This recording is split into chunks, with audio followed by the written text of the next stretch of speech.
Well, President Donald Trump is now robbing the ground-based nuclear missiles safety and modernization budget for himself. He is robbing that budget. Quote, no one wants to discuss a mysterious $934 million transfer of funds from the Pentagon project to modernize America's aging ground-based nuclear missiles. But that amount, $934 million, was slipped into an obscure Pentagon document sent to Capitol Hill as a transfer to an unnamed classified project. Señores, yo creo que en este momento existe una competencia interna en la administración de Trump para ver qué secretario de gabinete puede hacer peor su trabajo. Porque no existe otra explicación lógica para esta cantidad de escándalos y de desastres que están saliendo del Pentágono. Bueno, existe otra explicación, y es que Pete Hegseth es un incompetente, que al parecer odia a su propio país, y que no tiene ni la menor idea de cómo dirigir las Fuerzas Armadas de Estados Unidos. Una vez más tuvimos otro ejemplo de esto, en el escándalo más reciente de Pete Hegseth, que terminó con el mismísimo Donald Trump, dándole la espalda. Vamos a entrar en detalles, pero antes quiero que veamos algo de contexto sobre lo que está ocurriendo con Pete Hegseth, y esto viene por parte del senador Chris Murphy, hablando sobre el jet Qatari de Donald Trump. Escuchemos. The country of Qatar is giving Donald Trump a $400 million plane for his personal use. That apparently is now the going rate. That's how much money you have to put into Donald Trump's pocket if you want favorable national security treatment from the United States of America. We are watching the most massive corruption of our foreign policy in the history of the country. Donald Trump is going to the Middle East in order to receive tribute from nations who know the game is simple. If they want favorable treatment from the United States when it comes to our foreign policy, then they don't have to do anything that supports our own national security. They just have to put money in Donald Trump's pocket. Federal employees can't take a gift of more than $20, and Donald Trump is about to get a $400 million plane. The deal with UAE is in many ways even worse. That deal's worth $2 billion. UAE, in order to get favorable treatment from Donald Trump, has decided that they are going to do a massive economic development deal in Trump coin in order to inflate the price of one of Trump's crypto coins. This cannot be allowed to stand. Our foreign policy cannot simply be a mechanism to make Donald Trump and his family rich. Congress needs to step in and say something and do something about this right now. Lo que acaba de describir el senador Murphy es uno de los actos de corrupción más descarados que hayamos visto en la historia moderna de Estados Unidos. Y bueno, ojalá pudiera decir que es el peor, pero estamos hablando de Trump. Tiene su criptomoneda ridícula, tiene literalmente cortes de carne con su nombre, esos clubes donde la gente paga hasta $5 millones solo para cenar con él. Amigos, la corrupción es tanta que ya es difícil poder elegir un peor ejemplo. Este, lógicamente, sí es grave, porque aunque este jet supuestamente fue un regalo, adaptarlo no fue gratis. Ese dinero tuvo que salir de algún lado, y vamos a ver de dónde fue exactamente. Para eso hay que entender el caos total que existe en el Pentágono, caos causado por la incompetencia de Pete Hegseth y de todas las filtraciones internas que han sucedido en estos meses. Eso lo reveló alguien que solía ser su jefe de gabinete, hasta que lo despidieron. At the same time, I've seen the secretary in more internal meetings where he is super focused on like very, in my opinion, weird details and very agitated and kind of like yelling and just nothing's good. So it's like a tale of two Petes. And I'll be honest, I'm not the person to ask about what he was like before and all. Like, I don't know. Mm-hmm. I'm just telling you what I observed in the 90 days that I was there. Was there like a particular point at which his agitation stepped up? Yeah, I think, you know, roughly it was around the time of Signalgate, maybe before when some of these leaks started. Pete Hegseth es un desastre absoluto. Y al parecer todos en su entorno lo saben. Lo más interesante de todo es que la gente que ha estado renunciando o que ha sido despedida, ojo, no son demócratas. Tampoco son republicanos solo de nombre, son gente de su propio bando, gente que piensa que Pete Hegseth es tan tonto que podría incluso avergonzar a Trump. Y bueno, vaya que lo hizo, porque ahora Trump está furioso, ya que Hegseth lo ha implicado en un nuevo escándalo criminal. Todo esto empezó cuando Pete Hegseth utilizó dinero destinado para misiles nucleares para financiar este jet privado de Trump. Atención con esto. Según The New York Times, el Pentágono transfirió $934 millones del programa Sentinel, un proyecto de $77 mil millones para modernizar misiles nucleares, y esto hacia un proyecto clasificado. Fuentes de la Fuerza Aérea afirman que al menos parte de esos fondos han sido destinados para modificar un Boeing 747-8, financiado por Qatar, para el gusto de Trump. Ese mismo proyecto ya se disparó a más de $125 mil millones. Fácil, podría superar los 160 mil millones. Y el Departamento de Defensa solo dijo que el dinero fue para un proyecto clasificado. Nada más. Obviamente no pueden admitir en voz alta que es para el avión de lujo de Trump. Well, President Donald Trump is now robbing the ground-based nuclear missiles safety and modernization budget for himself. He is robbing that budget.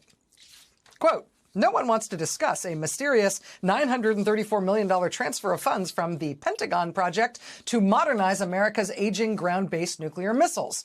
But that amount, $934 million, was slipped into an obscure Pentagon document sent to Capitol Hill as a transfer to an unnamed classified project.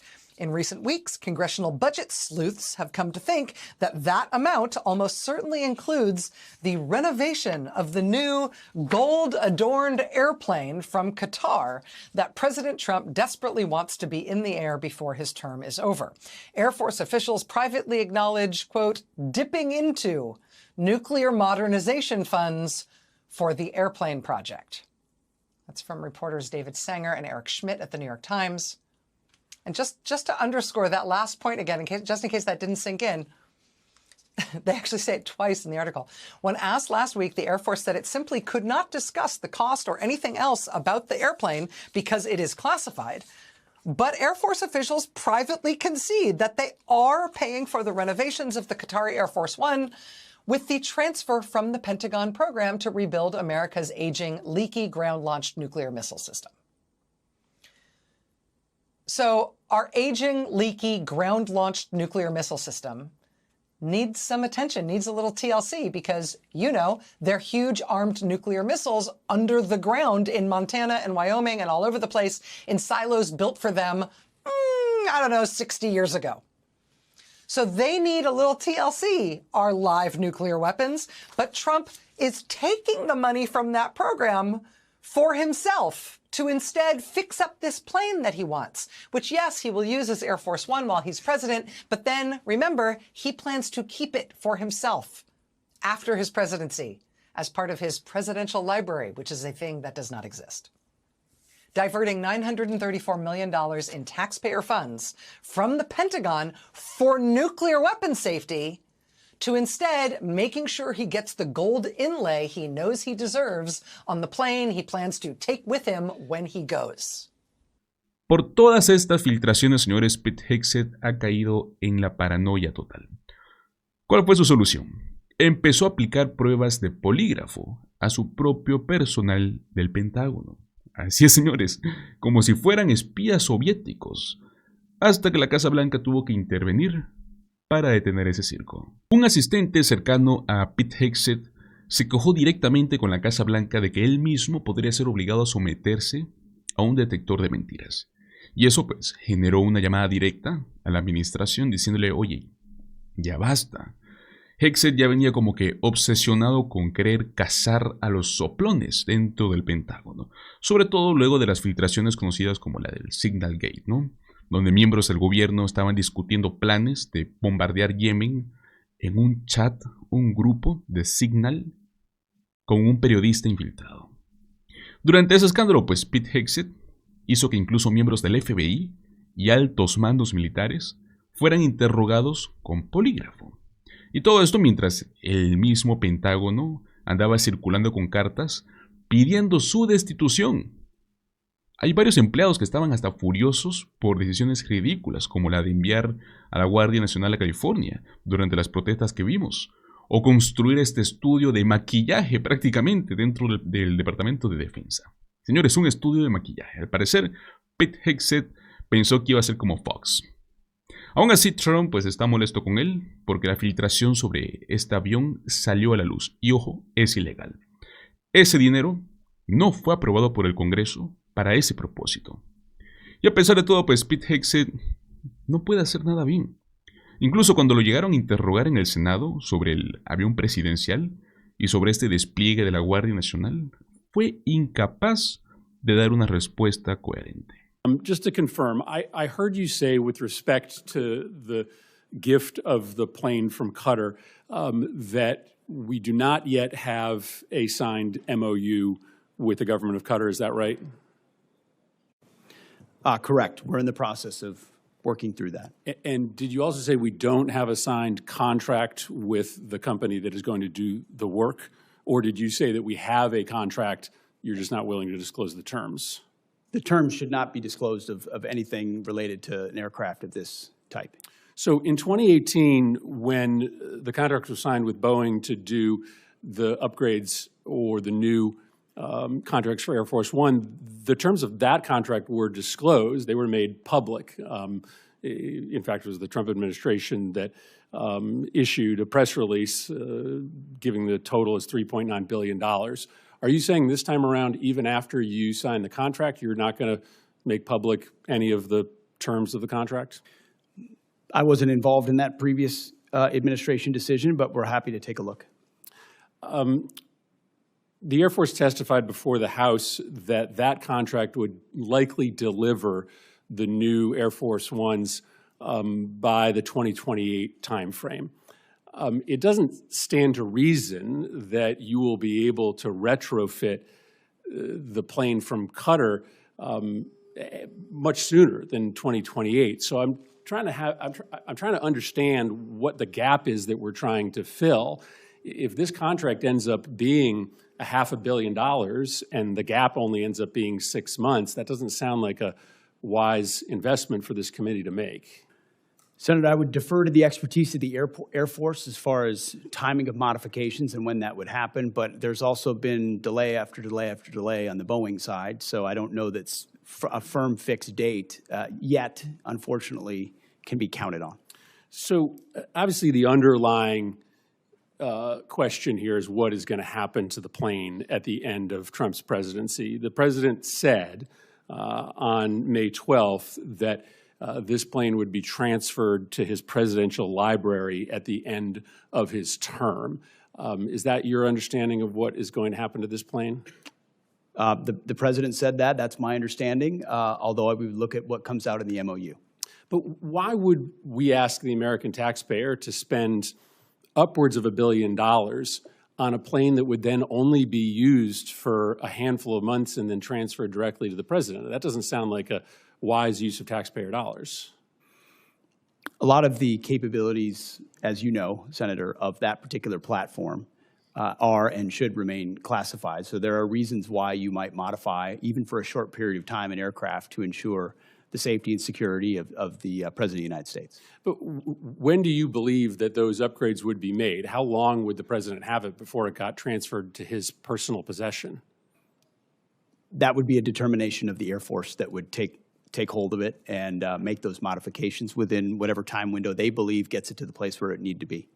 Yeah, I think this is extraordinary, Mr. Chairman. We're talking about a pretty massive investment of appropriations dollars into a plane that the Secretary is saying is currently planned to be transferred personally to the President. There's a lot of other pending needs that we need to fund. This would seem to be low on the list. Mr. Secretary, one final question. Obviously, you know that there is a concern in the public about a double standard that is applied to protest, sometimes protest that turns violent. The president, when he came into office, issued pardons to the individuals that attacked the United States Capitol, including those individuals who beat savagely police officers. You have deployed the National Guard and readied Marines in a way that many people think is unnecessary given the state and the local resources. Por eso, señores, al principio les dije, es difícil decidir quién es el peor miembro de esta administración. Pero bueno, creo que está bastante claro, ¿no? Que Pete Hegseth por el momento es el más incompetente de todos. No tiene ni la menor idea de lo que está haciendo y la Casa Blanca ya está cansada de él. Muchísimas gracias por acompañarme hasta el final de este video. Recuerda, dale like, compártelo con tus amigos y suscríbete a nuestro canal Políticamente en Desacuerdo.